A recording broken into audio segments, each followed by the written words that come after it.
Hello! In this video, we are going to be painting loose people. I love painting people. This is one of the most asked for videos or tutorials is painting people. I have a more detailed tutorial, step-by-step tutorial of painting people on my YouTube here, but this is going to be a great one for you. It's basically just blobs of color, you guys, like literally, and then the overall shape is a carrot. So we're starting with the bodies. I love vibrant color blocked colors. It's all about the colors and the combinations that you use, honestly. And I'm just using the side of my size 6 round brush to chunk in slightly different sizes of colors, but in a rectangle shape. And then to get that carrot shape, we're bringing in the pants, and they're tapering down and kind of creating a triangle, but with 2 legs. So the waist is going to be wider than the feet, the legs kind of narrow in. So we're overall with the shirt and the pants getting this rough carrot shape and showing movement by staggering the leg height because one leg is going to be in front of the other. And it's all about the colors. So we've got cobalts, we've got Prussians, phthalo turquoise, Cooper green, yellows, pinks, and this just makes painting people so fun and so rich and beautiful to look at. And then the smaller the shape is, the further away the group of people. So now I'm painting in slightly smaller peoples to show distance, adding dimension to the painting in a very simple way.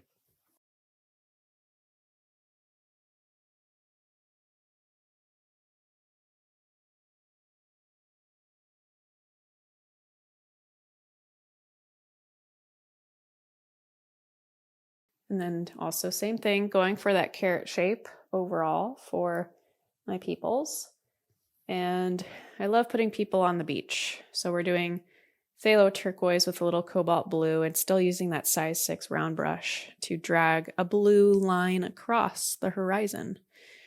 The horizon line, just in terms of a lesson on perspective, the horizon line is going to let the viewer know the point of perspective. So the horizon line right now is at eye level or at head level. I haven't painted the heads of these people yet, but it's around eye level of these grown-ups. And so the way you make sure to show distance with all of your people or all your subjects is to make sure that each person in your painting has at the same point of the horizon line, like their head is at the same line. So if I want to show the perspective of the point of view being at eye level with the people in the painting, then I'm making sure that the horizon line is falling at the same spot for each one of these people in this painting. Obviously, some people are taller or shorter than others, so with a little bit of plus or minus. But for example, I wouldn't have the people that are off in the distance, I wouldn't have them lined up with the horizon line at their feet or knees. I want to show that these are all grown-ups or that these are all this similar height people. So they're just smaller, but the horizon line is still at shoulder level and above, just like the ones that are closer to me. That's how you show distance. That's how you show, this is a lesson in perspective. If you want a more detailed breakdown of a lesson on perspective, I go into great depths inside my course, The Art Within. You can find and read about it at jennarainey.com/the-art-within. It's a great course, 9 hours of in-depth art lessons. And people who've gone and graduated from art school have emailed me, messaged me about the course saying they learned so much that they never even learned in art school. So that's cool. Now I'm adding like speckles and darker browns and contrast to the cliffs that are in the distance. Just adding more interesting vibes to the scene. Creamy consistency with my burnt umber. to add more depth to the cliffs.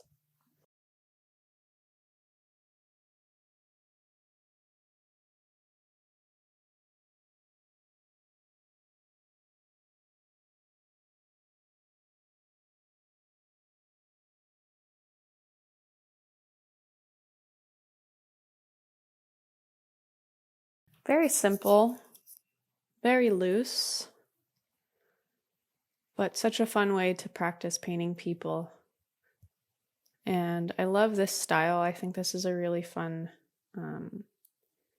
painterly style of painting a landscape. And now I'm using a mop brush to paint in this big fluffy tree that we're going to put in the foreground.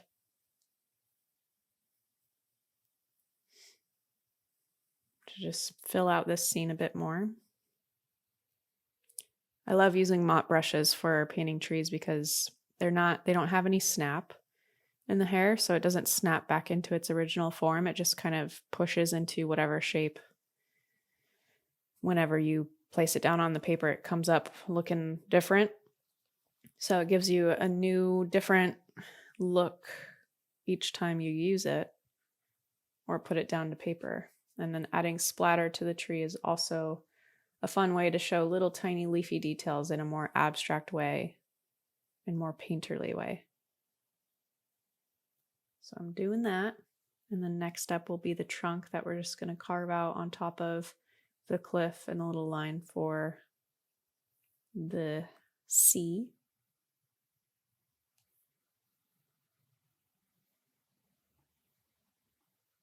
Mixing up my trunk color.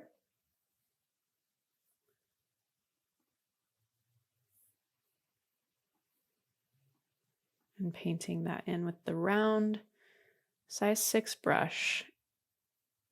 More black than brown in this mixture. And making sure that consistency is really dark and thick so that it stands on top of the cliff.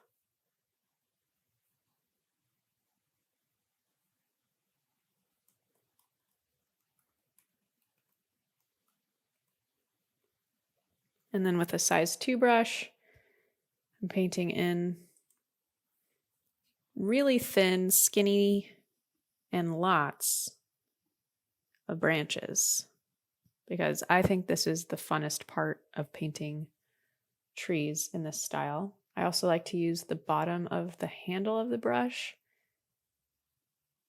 sometimes because you can get a little bit thinner with it and a little more control. But the paint needs to be really, really wet, and you just need to drag right over it.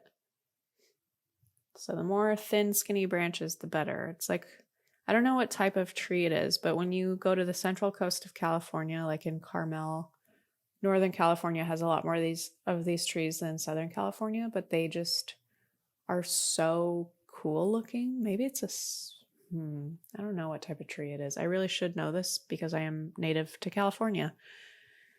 But they have so much character and lots and lots of branches. And I love these types of trees. If you know what type of tree I'm talking about, it's like quintessential Northern Central Coast California tree.